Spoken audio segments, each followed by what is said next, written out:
Hey everyone, Andrea Walford here. In this video tutorial, I'm going to show you how I combined a variety of different techniques to create a bright, fun card. It may look clean and simple, but you'll discover that there's much more to it than meets the eye.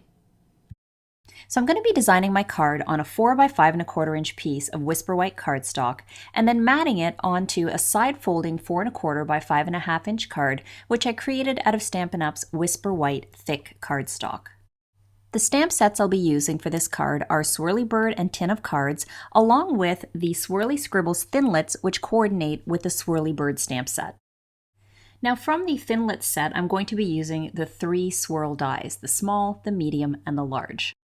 So using my Big Shot, I die cut the largest of the dies out of Melon Mambo cardstock, and I cut 4 pieces in all. I kept the centers because at this point in my card, I wasn't sure if I was going to use them or not.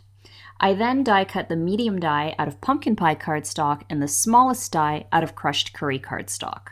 Now I wanted to give the largest of my flowers some dimension, but I didn't want to have to use Stampin' Dimensionals, because with the fine lines of the die cut piece, I knew it would be challenging to cut small enough pieces of dimensional foam that they wouldn't show while being sturdy enough to hold the piece in place.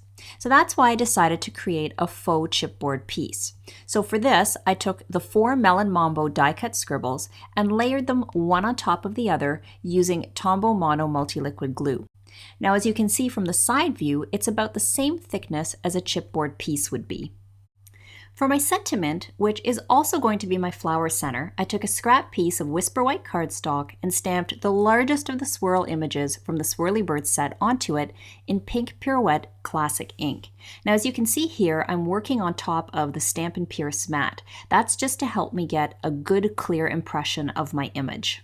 Now when I layered my flower on top of the stamped image, it looked a little flat to me. So in order to give it some visual dimension, I took a wedge of stamping sponge and sponged some Melon Mambo Classic ink around the outside of the image. Now as always when sponging, I started off the image and working in a circular motion slowly brought the color onto the image, building up the layers of sponging so that the color was darkest along the outer edges and then faded completely before it hit the center.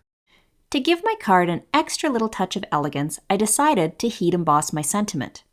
Now because Stampin' Up! No longer has black craft ink, I had to do this with a double stamping technique. So for this technique, I started by using my Stamp-A-Majig to stamp my sentiment in the center of my sponged image. Then, making sure that my Stamp-A-Majig did not move, which is absolutely critical, I cleaned my stamp and then once again used the Stamp-A-Majig to stamp my image directly on top of the first image, but this time using Versamark ink. After that, all I had to do was sprinkle on some clear embossing powder and heat emboss it.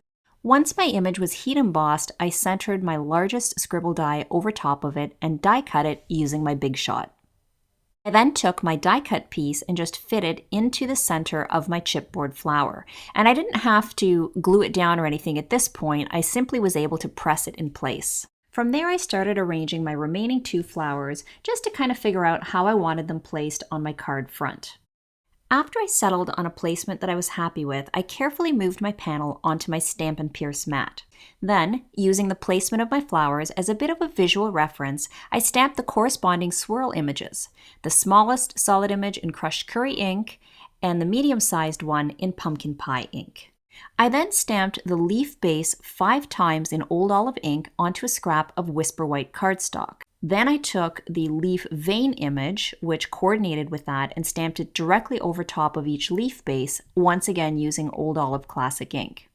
Finally, I die cut all 5 leaves with the coordinating die and my Big Shot. With all my pieces prepped and ready, I started assembling my card using Tombow Mono multi-liquid glue to stick everything down. Now the flowers came first, starting with the crushed curry flower, then the pumpkin pie flower, and finally, the Melon Mambo flower. Once all my flowers were adhered, I began carefully tucking the leaves in various places behind the largest flower, sticking them down using my Tombow glue. I then took my decorated panel and stuck it down to the center of my card front using some more of my Tombow Mono multi-liquid glue.